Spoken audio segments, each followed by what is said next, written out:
Oh man, so I actually kind of just like threw you up on the fly because and I didn't like set up a series of questions, but Yeah. after talking to you on Twitter, I was like, oh man, like you would be perfect.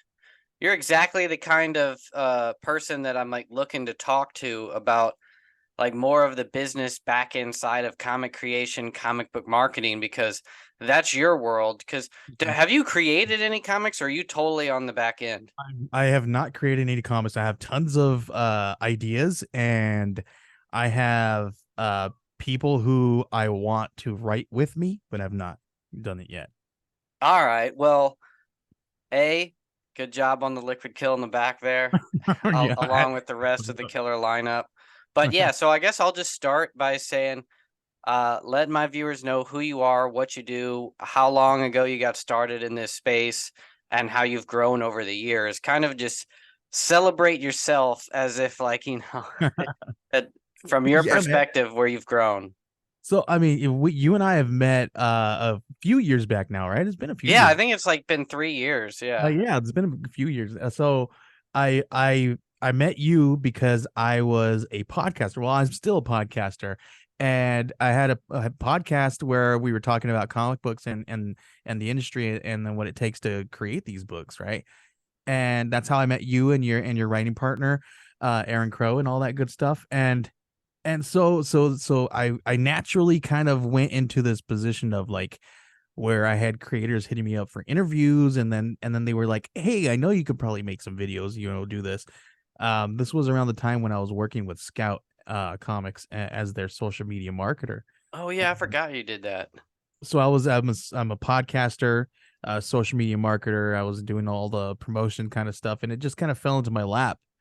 And so because of that, all that stuff with Scout and talking to you guys and all that stuff, it just kind of became this natural progression to, you know, be on the promotional marketing side of things. And then I just started saying, thinking about what I can do with this stuff.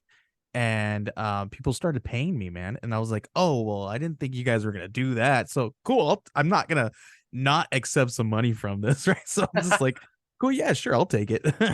So it's just gonna, if anything, it's gonna feed my comic book addiction, right? So and then it just kept happening. So I just kind of like, created a business out of it and built this business strategy out of promoting comic books and creators and helping them build Kickstarter campaigns.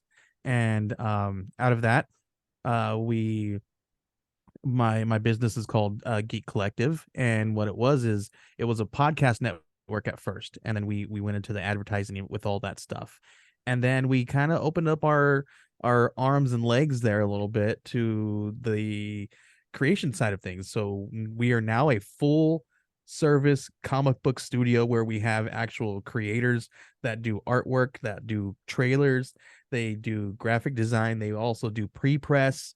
So if you have a story, you can bring it to us from concept, and we'll get it all the way out to the shelves, and everything in between. And so that's kind of what we do. We even recently we had a guy pitch his comic book that we've been working on, helping him work on to a direct market publisher. And I think because of the conversations that I'm involved in, it looks like it got picked up. So this is kind of what we're doing, right? We're kind of doing this, creating this business where if you have your story and it's just written down, like me, I've never been a create comic book creator or writer, right? But I've got tons of these stories. So I was like, well, what do I need somebody to like help me and guide me through all this stuff and figure out how to write a comic book and how to get it onto the shelves. And I had all these people around me like you and all the friends that I've talked to amongst the years through the podcast that has helped me as I asked them questions. And I just said, okay, cool. Well, let's just do this. So that's basically how it happened, man. We started from podcasting and being a little 30 podcast network and about geeky stuff, and we grew into this full studio, creating comic books, and it's been pretty cool these last couple. I think it happened like a year after I met you, dude, that we started doing this. So it's been really cool and really fun ride, and it's been like breakneck speed. But the strategy that we have, I think gonna, I think it's gonna work. And not only I think we're gonna help a lot of people with it. Yeah, for sure. That's awesome, man. Yeah, like yeah, it's funny. So I'm now kind of breaking into similar like you to where I get a lot of people reaching out to me and started paying me to like for like advice on like how do you Right. sell comic books and get publishers and stuff like that. And so that's why I started YouTubing. And then once I started doing YouTube and doing this kind of stuff, even more people started reaching out. So now I'm like I've got like, develop like another business that's like more like the educational side and marketing side, in addition to the actual comic books that I'm creating and writing and stuff. And there's like, and that's what like I was going to get into you is like, it's crazy. It's like, I guess from your own, everybody's like own bubble. Like whenever you get into something, you think that it's like as you like learn, you think everybody else is learning with you, Right. and you forget that every single day new people are trying to break into this space. Yeah. And I've like broken down like this is actually a huge industry. Whenever I started doing this, I thought that like it was actually like super niche, like almost like this is some kind of like this is I don't know, not necessarily like super small, but I didn't realize like comics as a whole, bring in like billions of dollars. Yeah.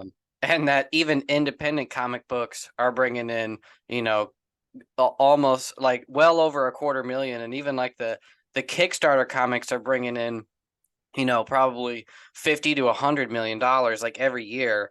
Yeah. And there's like, I think like 6,000 create, Kickstarter books are like launched and funded every year, or both combination of Kickstarter and Indiegogo, I think. But it's like it's Yeah. crazy. So like I'm curious to see like how basically like from your perspective, what was it that whenever you started podcasting and then that like you discovered where you're like this is what actually works when it comes to promoting comic books, and why do so many like of those 6,000, there's probably 100 that people actually strongly care about, even the ones that fund, like what is it about those that break out? What is it that gets people there? Like what have you seen? I think a lot of the trends that I see is never letting up, right? I think that's key when it comes to kickstarting a comic book, at least. Um, is never let up. And but you that's the drive, right? But what you need to do, I think, is build your base, right? Just like any kind of anything that needs a foundation, you need a really sturdy base, really sturdy foundation to build upon, right? So it's just like building a building. You need to build out your following, build out your base, and the way you do that is, you do what I do, talk to creators and go out there and be involved in the community, be a part Yeah. of be within that, and don't just always ask for the community to do for you, do for the community. And I think once you do that, you'll start to see people wanting to talk to you more and to get involved with you, and you'll start to grow this thing, kind of like what we were talking about, how you just started doing this for fun, and people started to notice that you're doing something, and it's becoming like this really cool tool for these people who are either beginning or wanting to break into the direct market and things of that nature.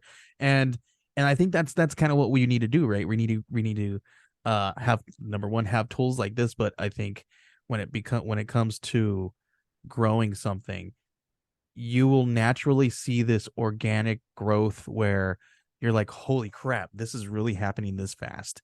And I think that's when you know that you've kind of done something right, and you've made some really good decisions. But make sure that you are growing your community and being a part of the community that's already established, right?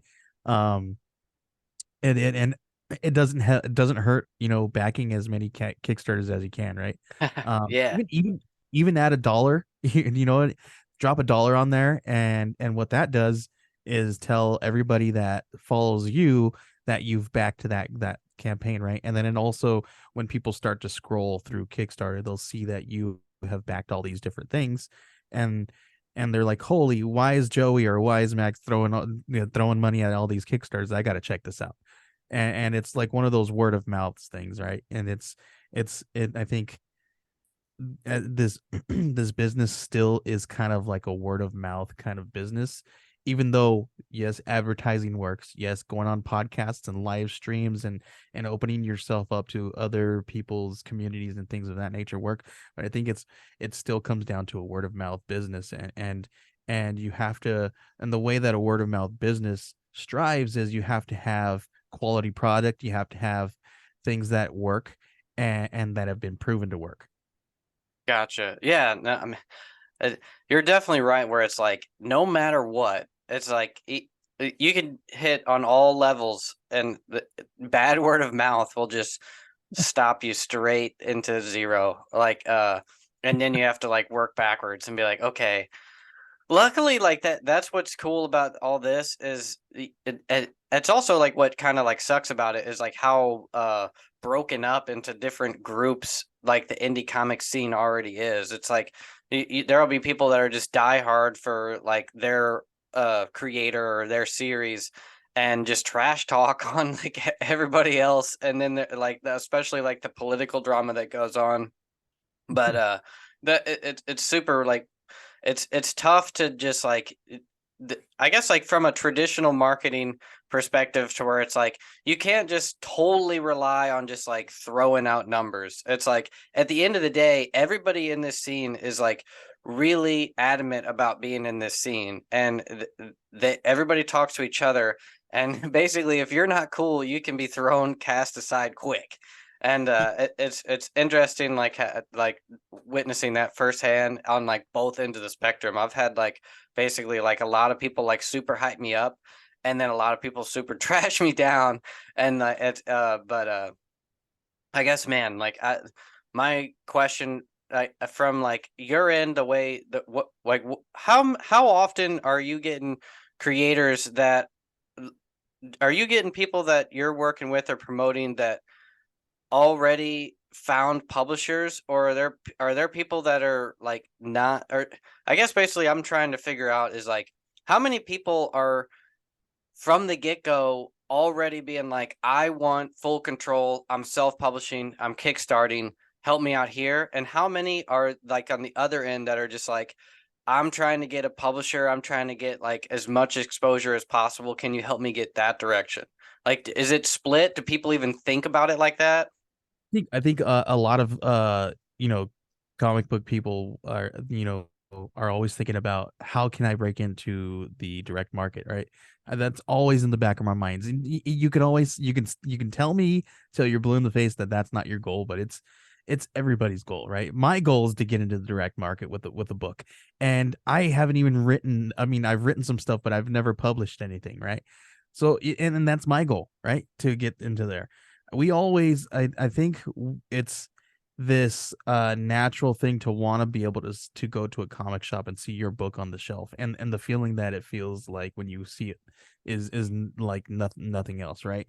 Yeah. But I think to answer your question is you know what, there's a lot of them, and I can't really put a number on it, but there's quite a bit of them who come in with that notion that this is my goal, is to get into the direct market. It may not necessarily be this one, but what I'm doing with this is I'm going to build this community out, and then this Kickstarter is going to bring in the numbers so that I can show the numbers and the proof and the statistics on my proposal when I do send it out to somebody out in the direct market. And you have this return on investment. You have these numbers that you can back up all your sales with, and you can actually show proof and say, yes, look, I have quality stuff that people want, and I can sell this at this rate because these are the numbers right here, right?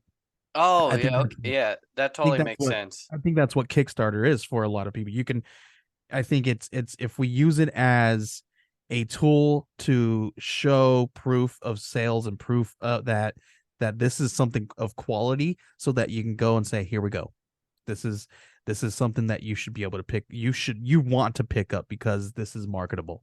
Now, there are some direct market publishers out there who don't want to pick up any of the Kickstarter comics because they feel like you've already, reached a market and you may not be able to reach them again through the direct market. But this is the thing, right? This world is huge, and Kickstarter is just one place. The direct market is another, right? And I very rarely see, well, I don't want to say rarely, but I there's not too much crossover. Now, I'm not saying that there isn't any crossover, right? But there's I don't think that if you put your book out into the market on Kickstarter is going to damage your market when you put it into the direct market, or vice versa. I don't think any of that's gonna affect anything, because there's these people who want something on Kickstarter sometimes want a little bit more of a premium kind of feel, right?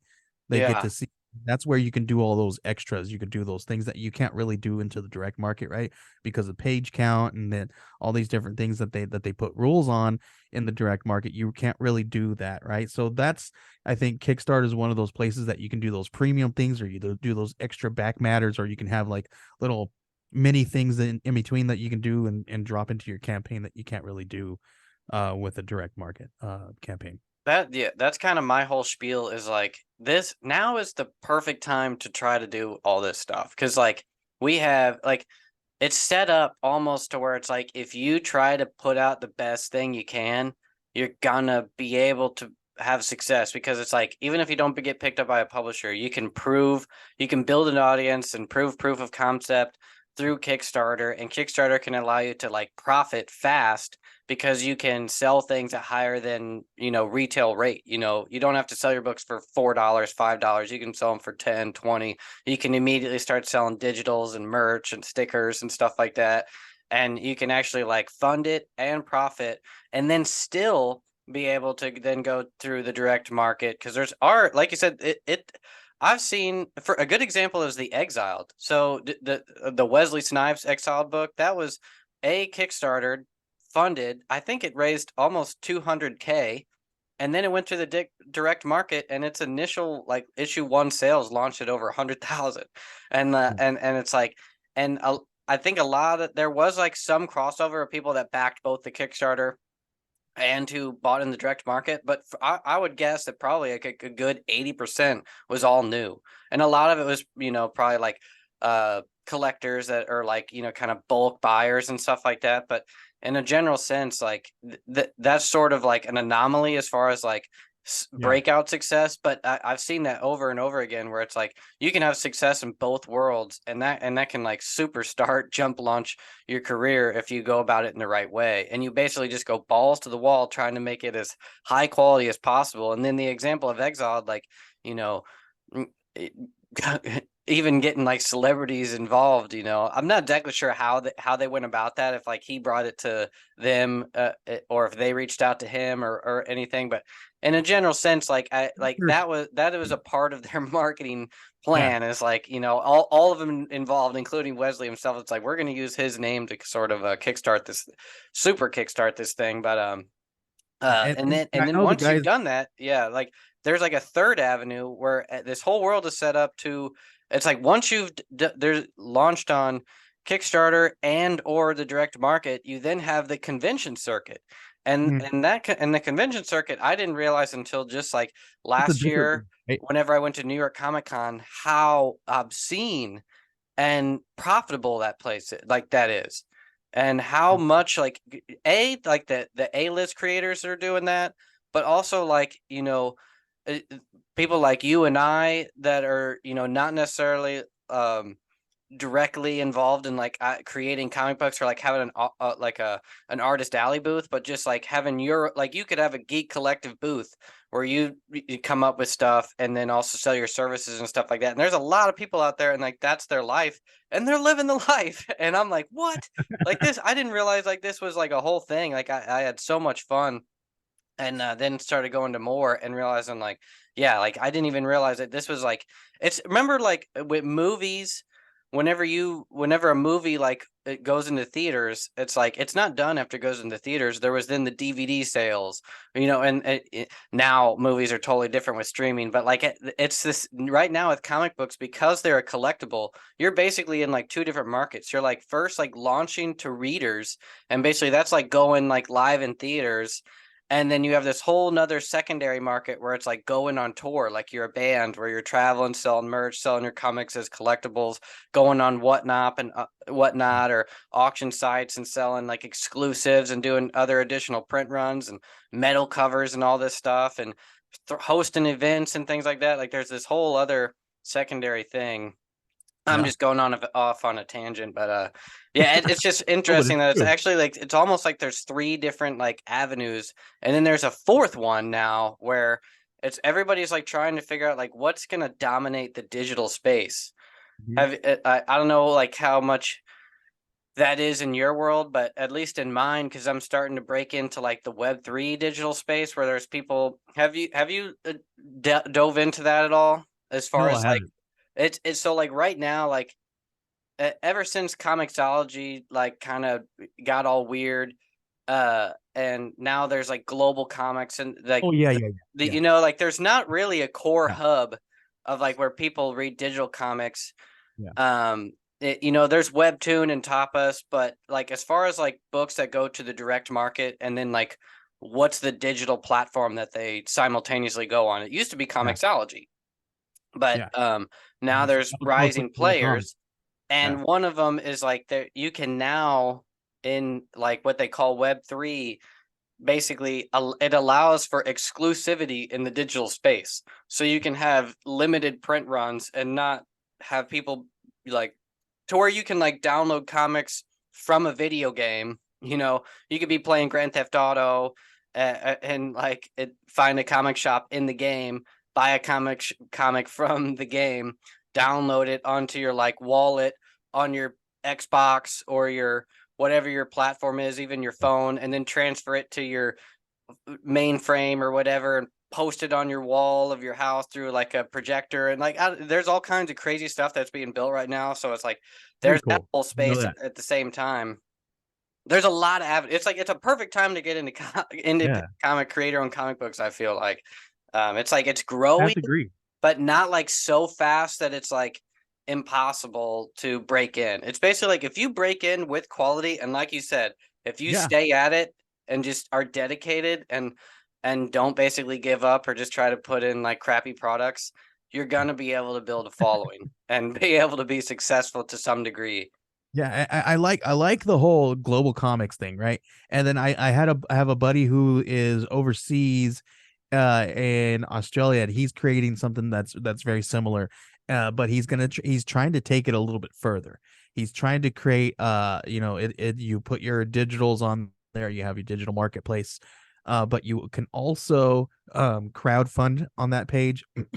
You can also have your whole digital library there so people can purchase straight from there. They can also purchase their digitals during the campaign and all that immediately, and all that's, and download them. So there's all kinds of really cool fun stuff that people are thinking of and doing. So yeah, and I think, with the digitals, it's kind of funny because on Kickstarter I'm starting to notice that a lot of the clients that are coming to me, they are saying, well, my last campaign isn't funding as the one before, and this and that, and we've heard all over Twitter or X or whatever you want to call it, that that is the whole question that is looming over everybody right now is Kickstarter slowing down, and why aren't all these different Kickstarters funding as fast or as much as they did a year or two ago, or just a few months ago. And I don't think it comes down to the fact of that your product is bad or you're not doing something right. Yeah, I think it has to do with the decisions that we make, right? So if we are making a decision, if we're just literally duplicating what we did last time because we were like, oh, it got me 10K, and we expect that it's going to give us 10K again, that's probably not going to happen. You got to do something a little bit different. You got to give them a little bit more. You don't want your campaign to go stale, right? So don't let it go stale. Stay to it, and then give people what they want. If you have something that they want, they're gonna throw money at you. Even if they don't have it, they're gonna find a way to get that money to you because they want it, right? Listen, I wanted Liquid Kill, dude, and I was like, I was kind of weird. No, I don't. I'm going to be truthful with you. I was like, what not publishing, man? Are you kidding me right now? But I was like, you know what? These are my buddies. I'm gonna get this book, and I found a way to get the dang book, right? So I made sure that I wanted to get the book in at least issue one if I couldn't get the whole run, right? So I made sure that I did because I believe in you guys, and if all I could do is afford issue one just to show my appreciation to you guys, I know it's just $5, but that $5 means so much more to me because of who you guys are, and it feels like I am contributing to you and your dream, right? So I think that's more of what it is, right? We have to create that bit, and it's going to go back to this creating this foundation, creating this base where people want to, if they see you on the shelf, they're going to want to grab it just because it's you, right? It doesn't matter what kind of story it is. They can just, I saw the cover image, dude, and I didn't read the synopsis or the log line. I just grabbed the dang book because it was you guys, right? Yeah, That's the thanks a kind of lot, thing man. you want, right? You're welcome. But you want to create a rabid base that is gonna want to back you up, right? At any cost. No, you know what's crazy is like that whole my so yeah, Liquid Kill. So many people had the same feeling as you, where they question the publisher, they question kind of the new route that we were Right? taking with a new kind of story. But Mhm. I luckily had built that sort of dedicated following and was able to maintain, Yeah. and was able to bring in a whole new audience that did like it. That that's great. Like I said, this industry is a lot bigger than like you'd think. I've broken it down like over and over again, like the numbers where it's like how many, because if you try to like look at like how many people could I get, like, so that this is like why I do this channel is so my like brain is a constant, like stories come easy, and or like not necessarily easy, but they're just always, I'm always having new ideas. But at the same time, like I'm also all like once I broke in and had like a little bit of success, I was like, how can I scale up? How can I do more? And I just started looking more Yeah. into like the numbers and the business side of things and marketing, and like what can I do, shave off here and figure out here. And like I've just like tried to figure out like how big is this industry, and like who can I get to be involved in this? How can I bring new people in? How can I capture the people that are already in it? And so much of the creators that are in this space, that is a tough thing to do, and most people are not interested in that. And luckily I am, because like and so it's just like it does interest me just as much as the stories. Like just as much as like as fun it is for me to write, it's also equally fun for me to figure out like how I can get it to people. Um Yeah. but point being is just like, man, like I think like it's like every goal or like expectation I set where it's just like, okay, I think I can probably pull in like 1,000 monthly readers, 5,000 monthly readers, 10,000 monthly readers. I think like, oh, that's almost impossible. It's like every time I'm like, nope, it's not, because and there's 100,000 people reading something else, so it's like the market is there, guys. Like Yeah.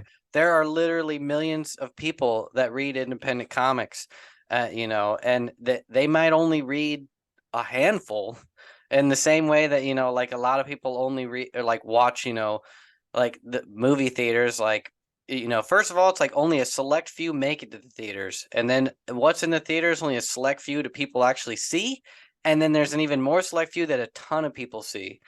Mhm. But trying to figure out like what makes it like those that people see, it's like I've like kind of narrowed it down like over and over again, and you kind of see similarities, which brings me to like to the question like for you is like, when you of the successes that you've seen, and if you could break it down into just like on your hand, like what are the things that you see actually in the creative work? So like when it comes to like someone's like the story, the art, the covers, like whenever, like for the creators and especially the artists that watch like my channel, like what can they do to actually stand out further from the crowd when it comes to getting their books noticed and liked by the indie space.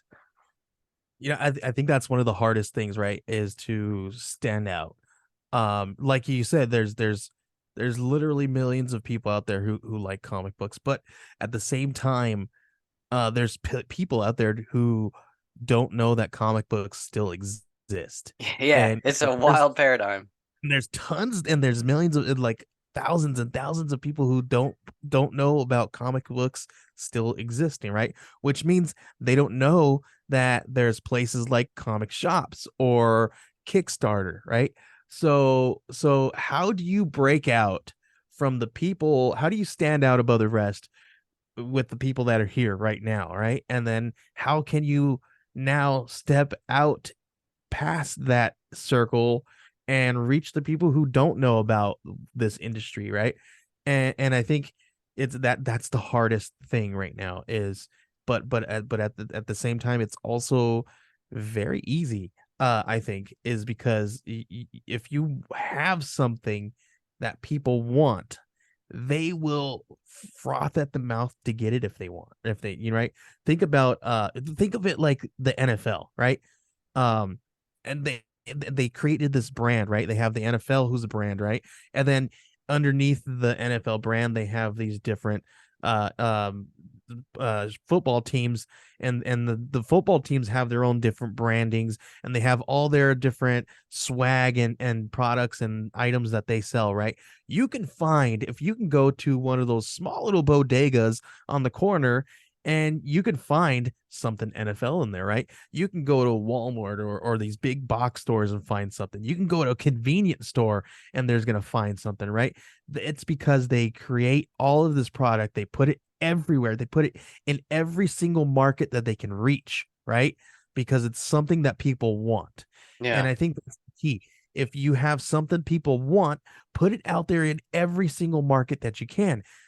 Comic books are not comic books are just one piece of the whole thing. And you have comic books, you can create a whole world out of it. You can create, tabletop gaming. You could do anything with it, right? You just create a brand out of it. And when you create a brand, you also have swag and different things that people want and like, that it's, which is funny because you don't think that that's what you would do with a comic book, but you create this brand, right? You have, and then with this brand, you have this brand of yourself, right? You have Max Hoven and Aaron Crow. That's your guys, you have your brand, and this is part of your brand right here, this show, right? And then underneath that brand, you have your different books that you guys write, and each of those books have different brands, right? And each of those things have their own sphere that you guys create these quality products out of within each of those different things, right? And then same thing with your own brand, is this whole showcase. So I think that's more of what I think that is what we need to focus on to step out, right? Is to focus on, don't focus on getting in the spotlight, right? Because that spotlight is eventually going to turn off. You want to make sure that when that spotlight turns off, that you're still there and you're still creating and you still have something that's worth it when the lights come back on. And Oh, I, yeah. I think That's my whole spiel. That's exactly like what I discovered and now preach is like you're not just a comic book creator. You are building an entertainment empire or a yeah. brand. And yeah, it's super interesting that like that is exactly also what virtually every other marketer tells their clients, like businesses, is that what makes you stand out is that you have to build a core brand and and like focus on your brand and not just one sort of advertising campaign or one product. It's like you gotta and that's it's the same with comics. It's like you're building a brand for yourself as a creator, for not just your characters but your entire universes. um so yeah, that perfect. Yeah, that I guess we are both spot on in our own analysis of the game. Yeah, definitely, totally, man. um, so I guess break down again for me what exactly. So let's just instead of you just tell me what you do, let's pretend that I am a creator, and let's just say I have a new book coming out. It's halfway finished. I don't have a publisher um yet. I'm looking for one, and I come to you and I say I need to get this in front of as many eyeballs as I can. I have $1,000 to spend on marketing, trailers, whatever. What is it that you then do and offer? So first of all, like you said, I ask what you want to do with it, what your ultimate goal is, right? And then, I ask you if you've created a base, or if you are getting involved within the community, right?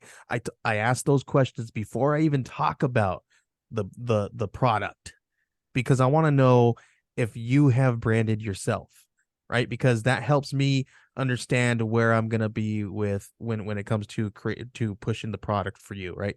Because if you haven't created a brand out of yourself, now we have to start from scratch, right? We have to create this brand, and now the product that comes with this branding of yourself, we may have to wait a little bit to kind of push that, right? So now what we do is we take that money that you have, we put that into branding yourself, and then if this comic book is part of that, then I think what we do is we talk about what we want to do with the comic book. What eventually what you want to do is, if your goal is to get into the direct market, then we need to make sure that we have something that is worth it. We want to make sure that if it is going to go on to Kickstarter first, is Kickstarter the right market, or crowdfunding, is that the right market for it? Because not every comic book it is marketable in a crowdfunded space, um which is a whole different conversation, right? Yeah, Because yeah. I know there what are you're some saying though. Yeah. stories that don't do as well as they do in the direct market So my versus. stick figure drama about me and my popcorn isn't gonna sell well on Kickstarter. That one might actually do well, because it's so funny and out of the box, and out of the norm, that, and if you have really great artwork, that one actually might be for Kickstarter and not the direct market, right? I just have natural talent. I can't let fail. I think that, but that's right. Like right now, Kickstarter, they love NSFW books, that also that are have scantily clad women on the Yeah, cover. They have yeah, you're Naughty and there's a Nice, huge market for that. It's crazy. And huge I get market, it. I totally get it. right? And then there's also this niche where really love comic books that don't take themselves seriously. Comic books where they can read it and just literally laugh out loud, and sit there and be like, "Oh my gosh, this is so stupid. It's so good." Right?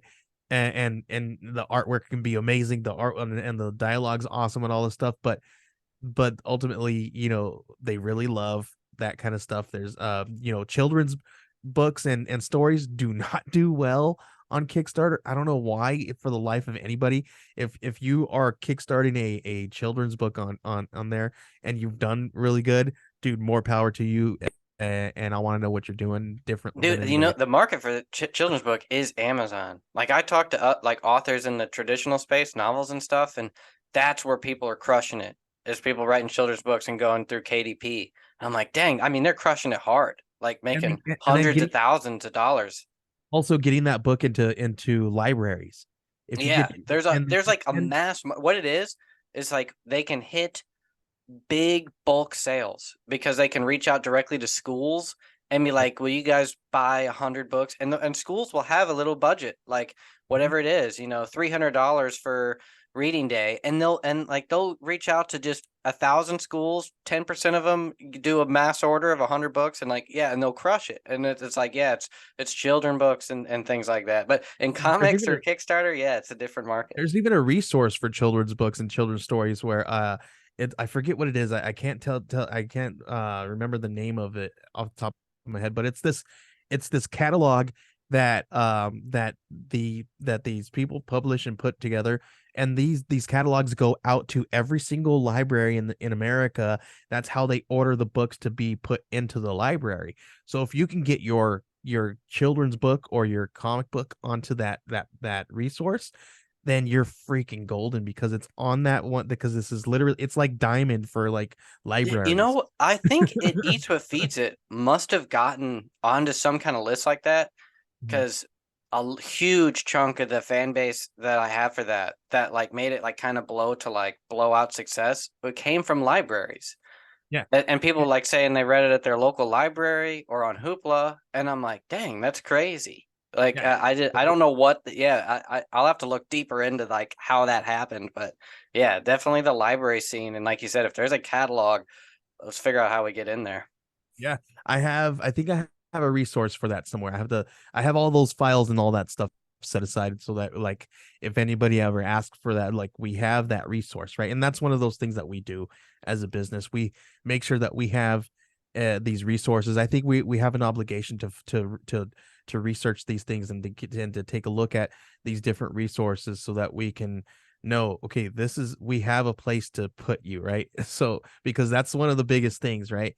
Is where do I put my stuff when I create it, and how can I put it? And I think that's one of the biggest things where people fall short a little bit is how do I market this, and where can I market this? And I think that's one of the missteps that we do with crowdfunding is we don't market it correctly, and it kind of goes back to the decisions where I said uh uh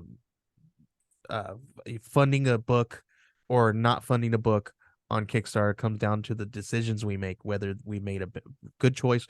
Did we make the goal too ambitious? Did we not market research the genre that we were in?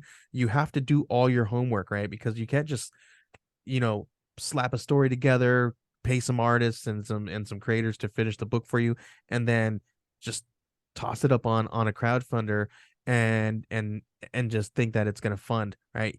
You have to make sure that you are doing like just like anything else, do some market research, do some, look into the numbers of that genre. Like I think I get a little feel that you're kind of like me, that you look at those numbers and you kind of think about, okay, is this the best idea for me to even to even create a children's book? Am I going to be successful at this? Maybe not, because this space is not the correct one, and this is the space that I know well, right? I don't know that space where I could do well at, so I need a little bit of help over there, right? So Oh yeah. if I don't need help here, then I'm gonna figure out, then I'm not gonna be too ambitious and then go to a comic book or a book that I don't know, or where that I can't, where I have no idea if I can fund that thing, right? I know, do what I know. And I think that's one of those big things too, is I hear a lot of people say, write what you know, or create what you know, right? I think a good portion of that is true, but also don't get into this niche or this space where you're getting stale because you're only writing what you know, right? You want to progress, and you want to get a little bit, you want to get better and do things outside of what you know as well. But if it comes down to um funding a Kickstarter, do your homework, all the way around. Make sure that you know everything I mean, you can't know everything that's gonna happen with your Kickstarter, but make sure that you have all the resources that you can get your hand on, all the tools that you can get your hands on to be in that space. And that's what, yeah, that's how I see it. Is like as long as I know I pretty much maxed out like every avenue I could take, pre-planning, planning, going through the motions, reaching out to as many people as I can, like doing basically doing all the prep work I needed and then following through. Then if it doesn't work out, all right, at least I did what I could. But like Yeah. I'll never let myself down if I like wasn't successful and then was like, I should have just called a few more people, or like I should have had my team from the get-go, or like just like whenever I called you about the film I was trying to fund at the time, where I was like I didn't do it, I didn't do my whole like pre-planning. I kind of just like jumped into it, try to do something last minute, and was failing hard, and was like trying to get you to like pull, Mhm. make it so I wasn't sinking, and you're like, you know what, man, like you sort of drove your ship into the iceberg, and you're kind of, it's up to you to sort of swim out of this. And like I was just like, yeah, and like that's the thing, is like I knew I was like half-assing it basically, and like, and it's like, and it didn't work out. What's crazy though is I did ended up like getting like I did back out too soon on that crowd. it worked out now because like I have like private investors for that film, but at the time it was like I was like failing the Kickstarter, reached out to you to help me swim, and then I basically gave up. And then last minute I had like a bunch of backers that brought me to like less than $100 away from funding. But because I didn't even pay attention at that point, I didn't even realize it. Like I could have probably called somebody and be like, "Hey, can you give me $100 so I can reach my goal?" But I gave up, and like it was like, dang it, I'm an idiot. That's Over and hey, over that's again, one I thing. just like put myself into back myself into bad Don't scenarios. give up, because that's one of those things, right? Don't give up, right? If you're gonna put it out there, don't give up. Now here's the thing, right? There's also a feed going around where people are asking this question, like, is is it bad to self fund to get your book over the finish line, right? I'm not necessarily going to answer that, but I think the key is not giving up. Don't give up. Now if you have to, if you see that you're not going to fund and it's just gonna and it's not the right space, then I think it would probably be better to delete the thing and then start over and then adjust, change your goals, do this, do that, learn from the campaign that was failing, and do better, right? And I think if we take that and take that failure and change it and learn from the mistakes and do better next time, and to keep at it and don't give up and to continue to go on, right? And to build this base and to do something. If you're going to break into something brand new, make sure that you've been there's things called pre-campaign promotions, right? So you're gonna want to promote way before your campaign even starts, because you want people to know what you're doing and what's going to be coming up, right? You can't just launch a campaign and then just expect, hey, everybody's going to come and back it, because now all of a sudden you came out of nowhere. You've been under a rock because you had your head down creating. You can't expect that thing's gonna do well with just that, right? Now, with that said, there are some books and stuff like that who have had success where they just came out of nowhere, right? Like Yeah, there are whether it's anomalies. But right, it that happens. kind of makes me like I'll end on this note since we're like approaching an hour, is like sort of I guess where I'm promoting you and myself is like, for those that are like new to this space, there are avenues that you can take that you don't know what they are, that people experts like Joey here know that like pretty much can, if you go through these steps, that can pretty much guarantee a successful Kickstarter launch, or like things that I teach that pretty much can guarantee success, at least like uh, finding a publisher, or at least profitability if you actually get a publisher in the direct market. Like there are steps you can take that are tangible, that aren't like Yeah.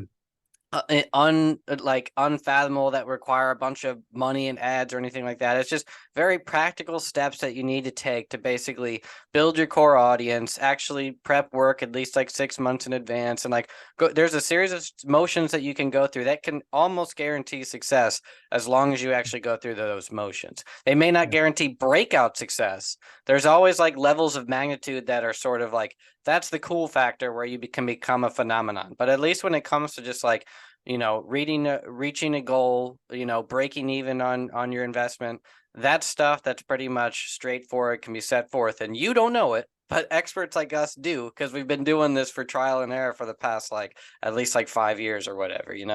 And I think when it comes down to and I don't and this might sound a little weird, but I think when it comes to saying the words my Kickstarter was a success, or I'm a success, I think that's more subjective, right? Because it's what we feel and what we do. But I think when I know that I have become successful is when it comes out of left field, right? When people are saying holy smokes, what you just said is actually, I actually have experienced that, or there's there's there's just that spark moment where you're just like, holy crap, that's success, right? Mm-hmm. And it's just, maybe it's weird, maybe that sounds weird, but I think it's these people who look like they're overnight successes, It's because there's that long running thing that we always say, right? Overnight success. If you look at any overnight success, there's probably 10 years of work prior to that success, right? Exactly. Um, Yeah.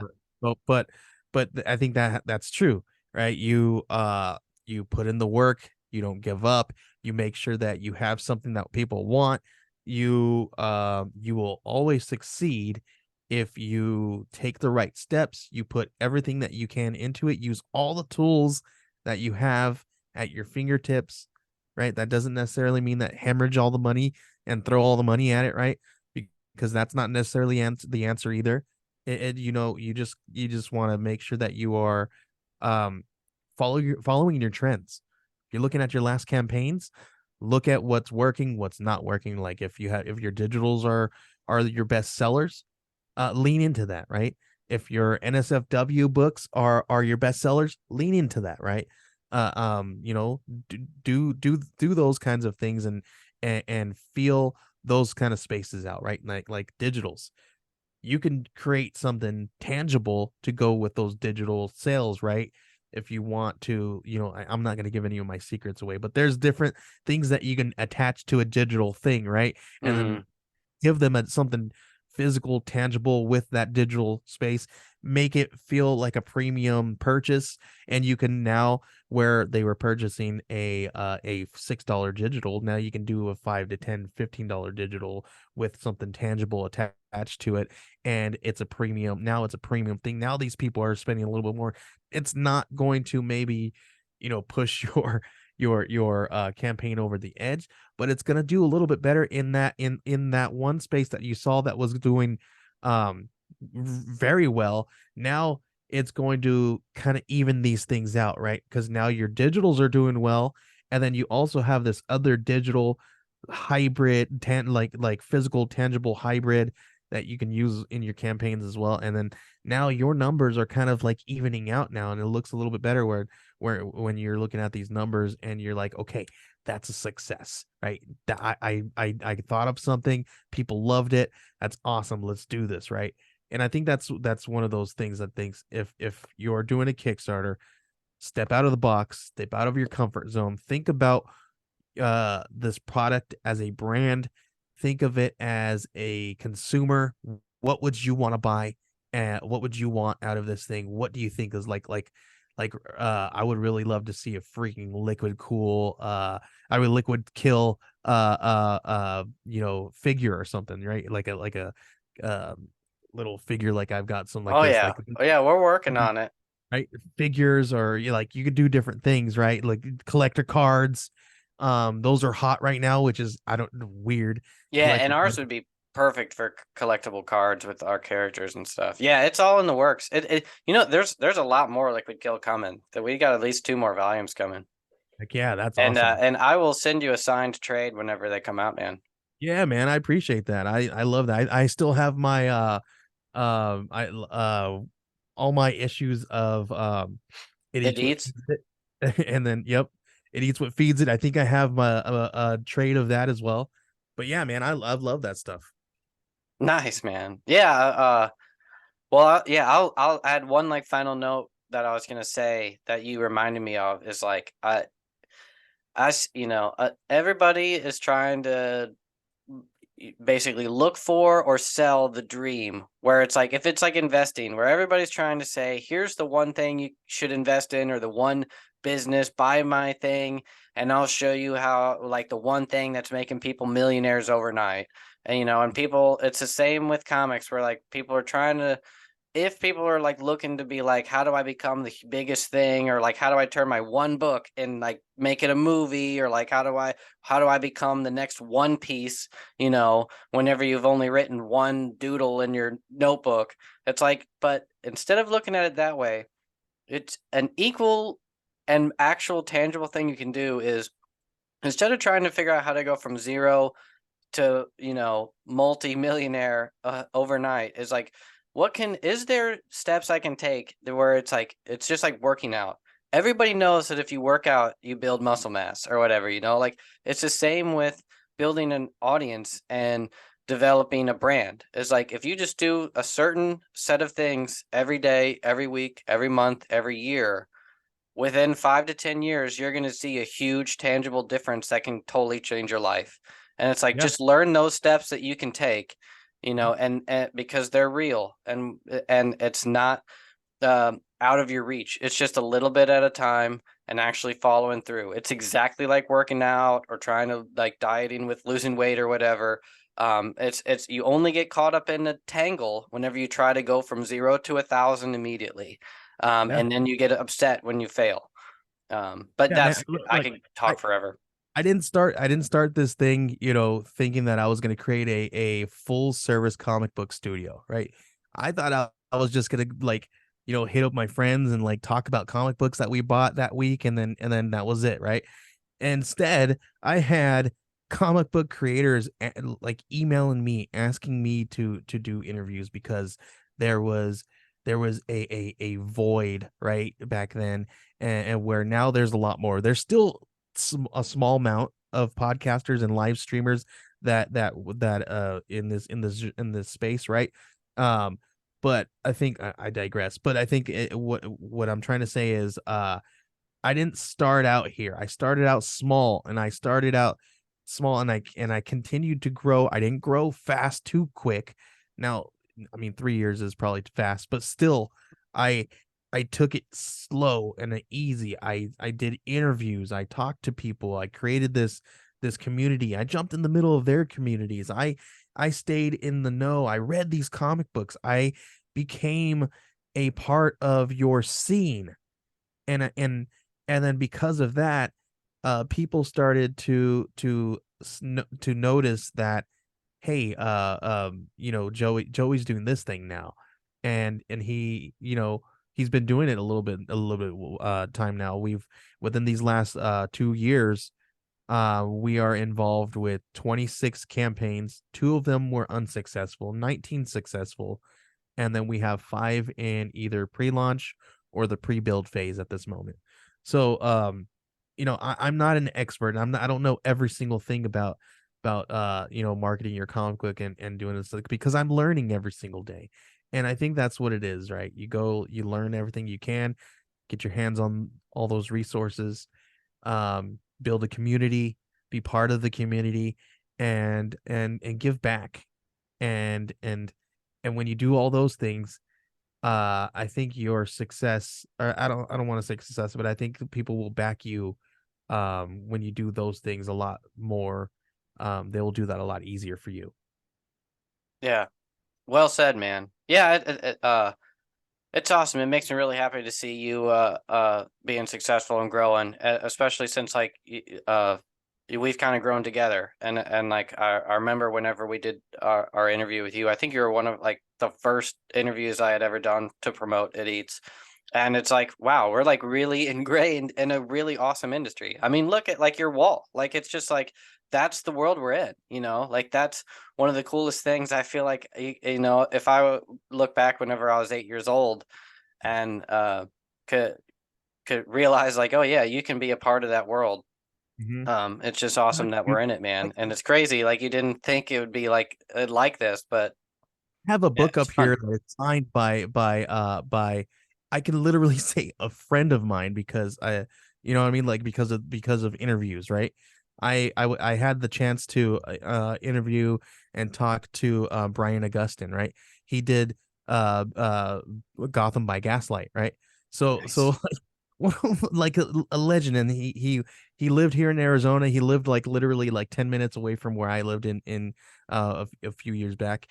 And I had the opportunity to talk with him and hang with him and literally help him put his equipment from a con into his trunk of his car for him one day. And we were just talking, and he became a friend, and I did some interviews with him.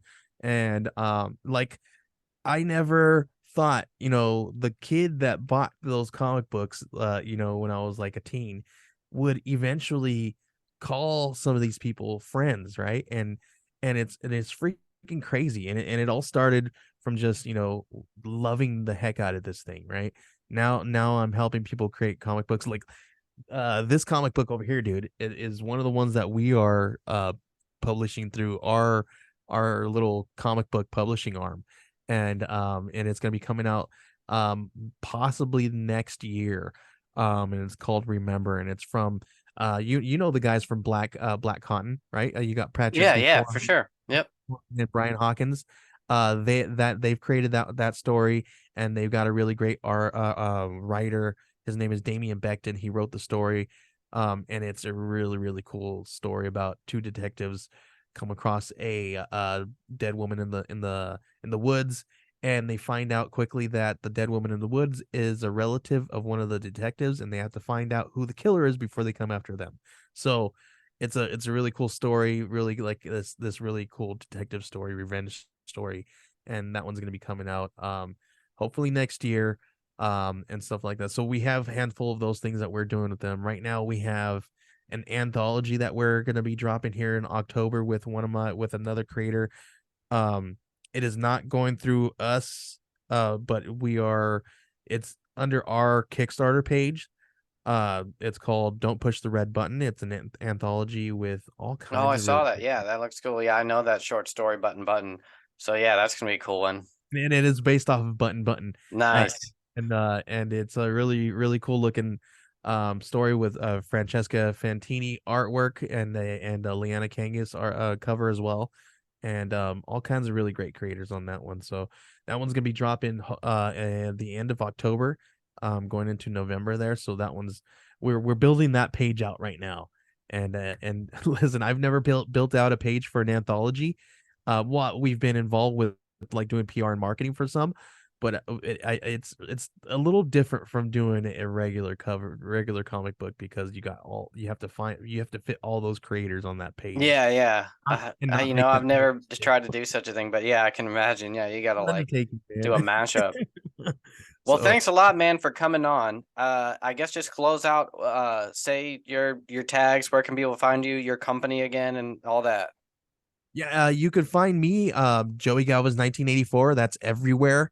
Like literally everywhere. Even all the new places like Blue Sky and Threads and all that stuff. That's how you can find me. And just type in Geek Collective in the socials, and you'll find that as well. We are at geekcollective.net. So what we do is we are a full service comic book creative studio where we can take your concept and all the way to shelf. We have artists, we have letterers, we have interior artists, we have graphic designers and motion designers as well. I've been dabbling in some of the comic book creative side of things as well. I've been creating some logos and doing some pre-press as well, and I've got other guys that do pre-press as well on there with us. So if you guys are looking to create a comic book and you have no idea how to get it into the market, hit us up, and you guys can message us at email us at info@geekcollective.net. That is info@geekcollective.net. Badass, man. Yeah, send me all those links in a chat or whatever, or email, and I'll put them in the show notes. And Perfect. once again, thanks a lot, man, and have a good night. Yeah, appreciate it. Thank you for having me on here, man. And I can't wait to see what else you guys come up with. Oh, dude. Oh, man. Yeah, I'll shout out. Like, I can't say what it is yet, but like, yeah, we have a manga that's coming out with a manga artist, and So it's cool. Very cool. hardcore. It's Nice. like I think it's gonna be amazing. But as I always think everything I do is amazing. You gotta That's be what a we little do, man. bit like crazy in order to like to be successful. I feel sometimes.